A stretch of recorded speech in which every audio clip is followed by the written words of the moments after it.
नमस्कार दोस्तों, स्वागत है आपका आज के मुख्य समाचार में, जिसमें सबसे पहली बड़ी खबर में जिक्र बिहार के विधानसभा चुनाव का, जहां पर तेजस्वी यादव कल से करेंगे चुनाव अभियान की शुरुआत और तेज प्रताप के नामांकन के बाद होगी बिहार में जबरदस्त रैली। इसी के साथ दूसरी बड़ी खबर में आपको बताएंगे कि सीपीआई ने जारी कर दिया है स्टार प्रचारकों का लिस्ट। कन्हैया कुमार समेत इन बड़े नेताओं को इनमें शामिल किया गया है। और तीसरी बड़ी खबर में जिक्र होगा कि किसानों ने केंद्रीय मंत्री को घेरा, बिना जवाब दिए निकले तो कांग्रेस ने कहा कि दाल में कुछ काला है। तो दोस्तों, किसान हर जगह भाजपा के मंत्रियों को, नेताओं को घेर रहे हैं।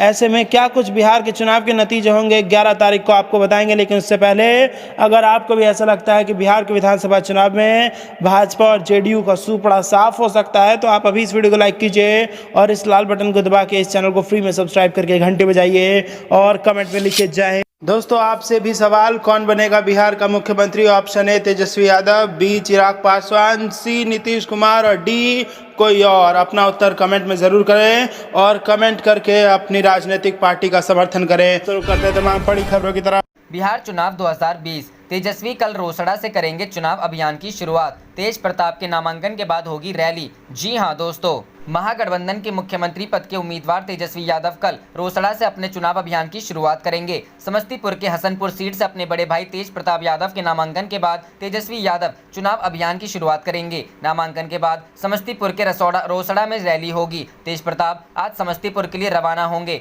तेजस्वी कल समस्तीपुर जाएंगे। आरजेडी सुप्रीमो लालू प्रसाद के बड़े बेटे तेज प्रताप यादव को पार्टी ने समस्तीपुर के हसनपुर विधानसभा सीट से टिकट दिया है। हसनपुर से तेज प्रताप 13 अक्टूबर को अपना नामांकन दाखिल करेंगे। इसी बीच आरजेडी के एक नेता ने नाम नहीं छापने की शर्त पर बताया कि तेजस्वी यादव भी 14 अक्टूबर को राघोपुर से नामांकन कर सकते हैं। बिहार विधानसभा चुनाव की सुगबुगाहट होते ही तेज प्रताप यादव महुआ छोड़ हसनपुर में रोड शो कर बता दिया था कि अगला चुनाव हम हसनपुर से ही लड़ेंगे। बता दें कि तेज प्रताप यादव पहली बार 2015 में महुआ से विधायक निर्वाचित हुए थे। 2015 में राजद का नीतीश कुमार की पार्टी जेडीयू के साथ गठबंधन था, लेकिन इस बार समीकरण बदलते ही तेज प्रताप ने अपने को महुआ से हटाकर हसनपुर में सेट कर लिया। सीएम नीतीश की वर्चुअल रैली, चुनाव अभियान की शुरुआत। मुख्यमंत्री नीतीश कुमार सोमवार से अपने चुनाव अभियान की शुरुआत करेंगे। जेडीयू के प्रदेश मुख्यालय से संचालित होने वाली उनकी वर्चुअल रैली मुख्यमंत्री के फेसबुक पेज समेत जेडीयू के सभी आधिकारिक सोशल मीडिया अकाउंट्स पर लाइव रहेंगी। जेडीयू के राष्ट्रीय महासचिव व पार्टी के प्रचार प्रसार का संयोजन कर रहे संजय कुमार झा ने सोमवार को मंगलवार को वर्चुअल माध्यम से होने वाले कार्यक्रम की विस्तृत जानकारी रविवार को पूछे जाने पर दी। रुक करते हैं अगली खबर की तरफ। बिहार पोल्स, सीपीआई ने जारी की स्टार प्रचारकों की लिस्ट। कन्हैया कुमार समेत इन नेताओं का नाम है शामिल। जी हां दोस्तों, भारतीय कम्युनिस्ट पार्टी ने बिहार विधानसभा चुनाव के लिए अपने 30 स्टार प्रचारकों की सूची रविवार को जारी की। भारतीय कम्युनिस्ट पार्टी के महासचिव कॉमरेड डी राजा, पार्टी के राष्ट्रीय कार्यकारिणी के सदस्य और जेएनयू छात्र संघ के पूर्व अध्यक्ष कन्हैया कुमार और पार्टी के राज्य सचिव राम नरेश पांडे को स्टार प्रचारक बनाया गया है। स्टार प्रचारकों की सूची में पार्टी के राष्ट्रीय सचिव अतुल कुमार अंजान, अमरजीत कौर, रमेंद्र कुमार, अखिल भारतीय महिला फेडरेशन के महासचिव एनी राजा, पूर्व सांसद शत्रुघ्न प्रसाद सिंह, पूर्व विधान पार्षद उषा सहनी, राज्य सचिव मंडल सदस्य एम जब्बार आलम, राजेंद्र प्रसाद सिंह, राम बाबू कुमार और ओम प्रकाश नारायण को स्टार प्रचारक बनाया गया है। रुख करते हैं अगली खबर की तरफ। राजस्थान, किसानों ने केंद्रीय मंत्री को घेरा, बिना जवाब दिए निकले तो कांग्रेस ने कहा दाल में कुछ काला। जी हां दोस्तों, केंद्रीय जल शक्ति मंत्री गजेंद्र सिंह शेखावत रविवार को राजस्थान के श्री गंगानगर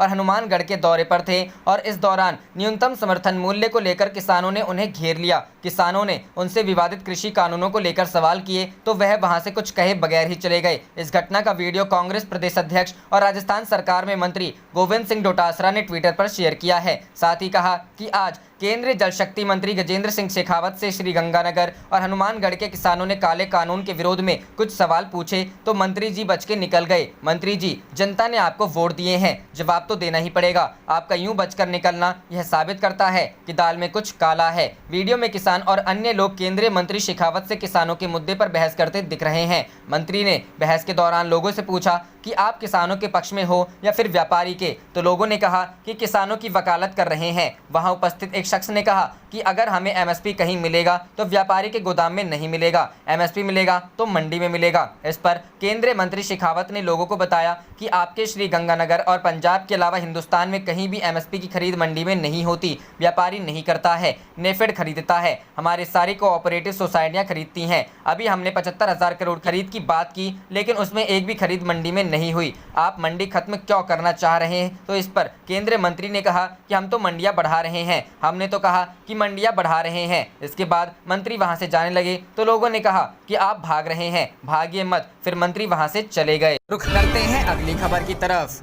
चुनाव से पहले बीजेपी को झटका, अब इन दो बड़े नेता ने छोड़ा पार्टी का साथ। जी हां दोस्तों, विधानसभा चुनाव से पहले बीजेपी को बड़ा झटका लगा है। संभावित उम्मीदवारों की सूची जारी करते ही विभिन्न दलों के नेताओं व कार्यकर्ताओं का विरोध स्वर भी तेज हो गया है। कल तक पार्टी के साथ हर स्थिति में साथ निभाने वाले आज अपनी अनदेखी से नाराज हो चले हैं। एक और जहां झंझारपुर से पूर्व सांसद वीरेंद्र कुमार चौधरी ने रालोसपा से चुनाव लड़ने के लिए एनआर कटाया है, वहीं भाजपा के प्रदेश महामंत्री देव नारायण मंडल ने भी पार्टी के निर्णय से नाराजगी दिखाते हुए झंझारपुर से निर्दलीय चुनाव लड़ने की घोषणा की है। प्रेस वार्ता करते हुए मंडल ने कहा कि भाजपा अब स्वर्गीय वाजपेयी की पार्टी नहीं रही, जो अपनी विचारधारा के लिए जानी जाती थी। अब पार्टी के शीर्ष नेतृत्व को ना तो कार्यकर्ता को मनोभाव से कोई सरोकार रह गया और न ही जनता की भावना से। सालों से पार्टी का झंडा लेकर चलने वालों को चुनाव में अनदेखी किया जाता है, बाहर से आए लोगों को टिकट दिया जाता है। कार्यकर्ताओं की अनदेखी, वे इससे आहत हैं। ऐसे में अब वे खुद झंझारपुर से निर्दलीय चुनाव लड़ेंगे। वहीं बेनीपट्टी सीट पर भी बीजेपी में बगावत की खबर है।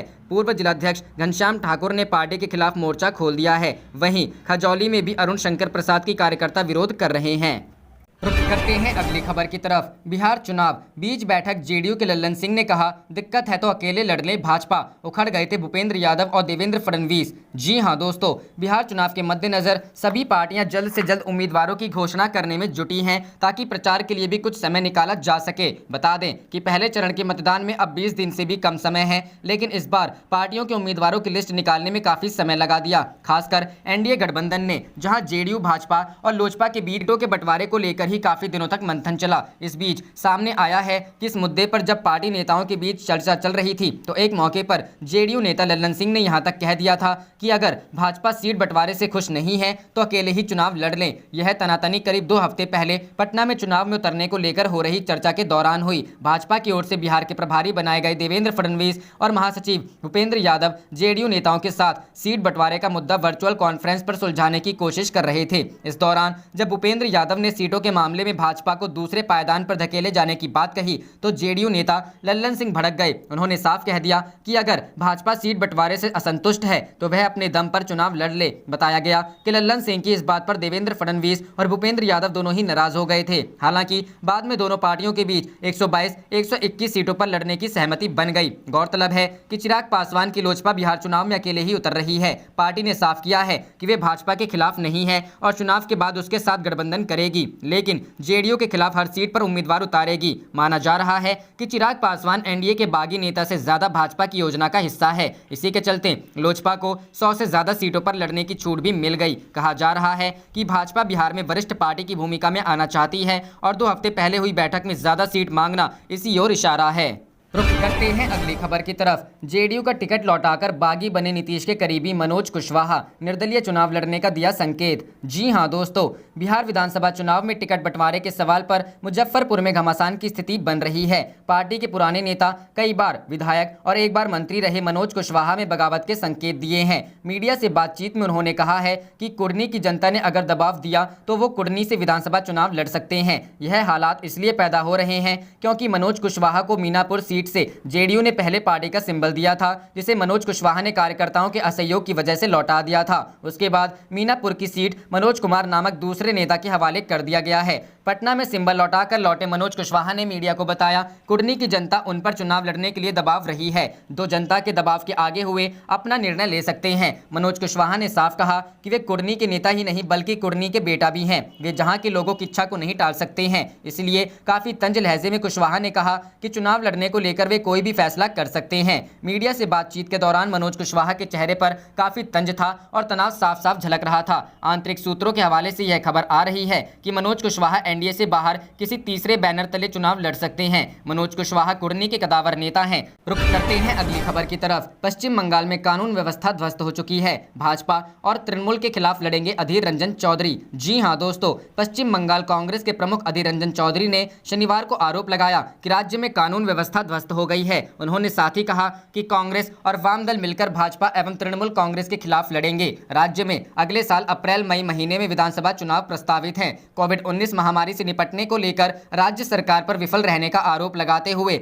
चौधरी के नेतृत्व में कांग्रेस कार्यकर्ताओं ने पार्टी के राज्य मुख्यालय से लेकर 2 किलोमीटर लंबा मार्च निकाला। इस दौरान कांग्रेस कार्यकर्ताओं ने बिजली के दामों में वृद्धि और दैनिक जरूरतों के सामानों की बढ़ती कीमतों को लेकर भी विरोध जताया।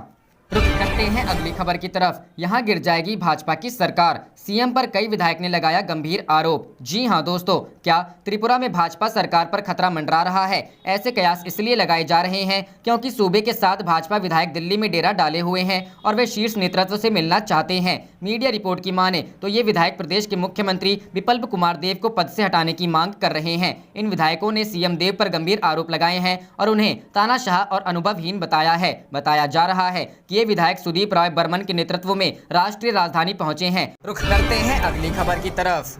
बिहार विधानसभा चुनाव, जहां है मैदान में जेडीयू, वहां लोजपा के उम्मीदवार ठोक रहे हैं ताल। जी हां दोस्तों, उत्तर प्रदेश से बिहार में प्रचार करने के लिए पहुंचे संघ और भाजपा से जुड़े सैकड़ों कार्यकर्ताओं की बाँछें खिली हुई हैं। उन्हें लग रहा है कि इस बार समय, राजनीतिक घटनाक्रम और भाजपा के शीर्ष नेतृत्व का मूव तीनों अभिष्ट संयोग बना रहा है। 121 सीटों पर चुनाव लड़ने वाली भाजपा ने 11 सीटें सहयोगी वीआईपी को दे दी है, लेकिन 110 सीटें पर भी वह परचम फहराकर बिहार की सबसे बड़ी राजनीतिक पार्टी बन सकती है। उसे की इस सीढ़ी तक ले आने में लोजपा सबसे बड़ी मददगार होने वाली है। जहां जहां जेडीयू के उम्मीदवार चुनाव लड़ रहे हैं, वहां वहां लोक जनशक्ति पार्टी के उम्मीदवार ताल ठोक रहे हैं। अकेले पहले चरण में आधा दर्जन से अधिक लोजपा के उम्मीदवार भाजपा के बागी नेता ही हैं। प्रयागराज से सासाराम, मधुबनी और पटना में चुनाव प्रचार कर रहे सूत्र का कहना है कि करीब करीब पूरे बिहार में कार्यकर्ताओं में संदेश जा चुका है कि लोजपा भाजपा की सहयोगी दल है, बिहार में एनडीए से अलग है। सूत्र का कहना है कि ऐसे में लोजपा के उम्मीदवारों को भाजपा के मतदाता भी वोट कर सकते हैं। जेडीयू के नेता भी इस तरह के राजनीतिक डेवलपमेंट से काफी हैरान हैं। जेडीयू के सामने एक धर्म संकट भी खड़ा हो गया है। लोजपा सुप्रीमो रामविलास पासवान की चिता की आग अभी ठंडी हुई है, इसलिए पार्टी सहयोगी दल भाजपा पर कोई बड़ा दबाव नहीं बना पा रहे हैं। ऐसे में माना जा रहा है कि लोजपा 2020 के विधानसभा चुनाव में जेडीयू का बड़ा राजनीतिक नुकसान कर सकती है। जेडीयू का कुछ हद तक नुकसान उपेंद्र कुशवाहा की रालोसपा भी कर सकती है। वहीं लोजपा, रालोसपा, हम, वीआईपी, जेडीयू के राजनीतिक अभियानों से भाजपा को फायदा छोड़कर नुकसान होने की कोई गुंजाइश नहीं है। जाने से पहले आप इस वीडियो को लाइक कीजिए और इस लाल बटन को दबा के इस चैनल को फ्री में सब्सक्राइब करके घंटी बजा लीजिए। आप देख रहे थे आपका अपना चैनल धड़ाधड़ न्यूज। जय हिंद, जय भारत।